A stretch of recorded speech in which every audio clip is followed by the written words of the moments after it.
आज हम आपको एक ऐसे दिव्य संत की कथा सुनाने जा रहे हैं जिनकी वाणी से राधा रानी का प्रेम झलकता है, जिनकी एक झलक से भक्त भाव विभोर हो जाते हैं।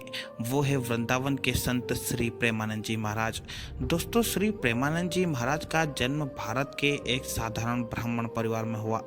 बचपन से ही उनका मन सांसारिक चीज़ों में नहीं बल्कि भक्ति में लगने लगा था। जहाँ दूसरे बच्चों खेलों में व्यस्त रहते हैं, वहीं बालक प्रेमानंद जी महाराज मंदिर में जाकर भगवान के भजन और भगवान के दर्शन में लीन रहते थे। महाराज जी ने बचपन में ही वृंदावन की ओर रुख कर लिया। वहाँ उन्होंने श्रीधाम वृंदावन में निधिवन के पास गहन साधना की।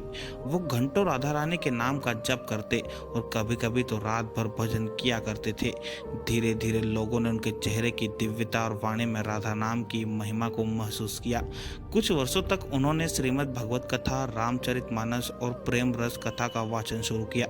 उनकी वाणी में एक ऐसा माधुर्य है जो सुनने वाले के हृदय को प्रेम रस से भर देता है।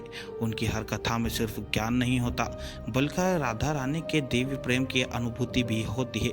दोस्तों, प्रेमानंद जी महाराज का उद्देश्य केवल एक है, हर जीव के हृदय में राधा रानी का नाम बसे और वो प्रेम में डूबकर भगवान से जुड़ जाए। वो कहते हैं ना, सच्चे भक्त वही हैं जिससे प्रेम हो।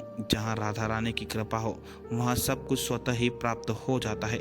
दोस्तों, उनके कई भक्त बताते हैं कि जब वे कथा सुनते हैं तो ऐसा लगता है कि समय मानो थम सा गया। कई बार तो लोगों ने उनकी कथा के दौरान दिव्य प्रकाश या राधा रानी की झलक तक देखी है। महाराज जी के जीवन में कई चमत्कारी अनुभव भी जुड़े हैं, जैसे ध्यान में राधा रानी के दर्शन, निधिवन में अद्भुत घटनाएं इत्यादि। दोस्तों, प्रेमानंद जी महाराज जैसे संत इस कलयुग में आना हमारे सबके लिए सौभाग्य की एक बात है।